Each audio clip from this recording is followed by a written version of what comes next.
guys, welcome back to my channel. My name is SewRena and today's video is going to be a quick sew and tell. And so this is a vintage sew and tell, and I kind of wanted to start my first video on this dress that I'm wearing now. I have made both views on this pattern. I'm going to put it up on the screen. It is an original Butterick pattern from the 1950s.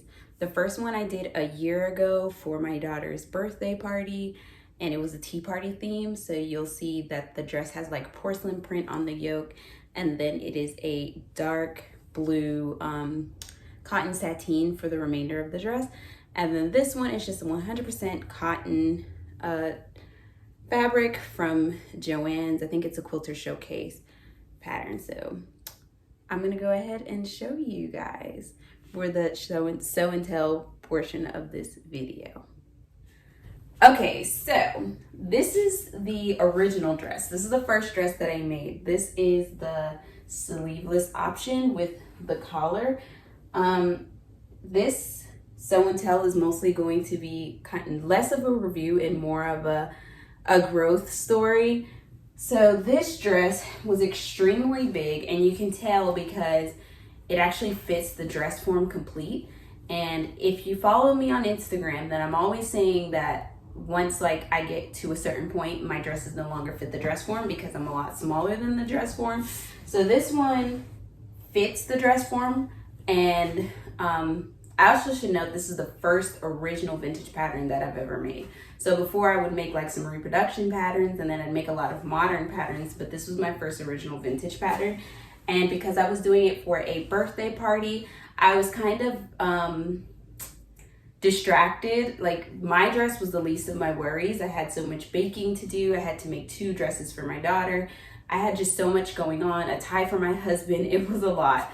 So this, like, my dress was the least of my worries. So I was more speeding through it than paying attention, which I should have done with it being my first vintage pattern. I also probably should have done a muslin so I could check the fit. So with this dress, I will bring this in closer. But with this dress, you will notice that this isn't even. So besides this just being a mess, this is my first lap zipper. I didn't even know what it was at the time. And I don't think that there was a diagram showing what it was. So you'll see that the front of it comes upwards and then the back is lower. So it's supposed to be worn with a belt, and when I do wear the belt, it's like the belt fits up here and then there's this big gap of a seam behind it. So that's like my first mistake, which I'm not quite sure. After making this again, I'm not sure where I went wrong with this dress, if I'm being 100% honest. I am clueless to what happened. Also, you won't be able to tell with it on the dress form, but the armhole is a lot bigger. And my guess to why that happened is because I don't think that I put the yoke down far enough on this. It didn't show this part on the diagram, and the explanation was it was kind of vague on how to put this yoke on, because I don't know, it's hard to explain, but basically I had to press the seam allowance first, then line it up and sew it down. And I guess at the time I didn't know any better. I can't tell you where my head was because I know I was really, really busy. And that's it. Besides it being really large, I have no idea why. Yesterday I tried on the dress and I was able to pull it over my head without undoing the side zip. So that was kind of crazy. Whereas this one is actually perfect, and this one's actually perfect.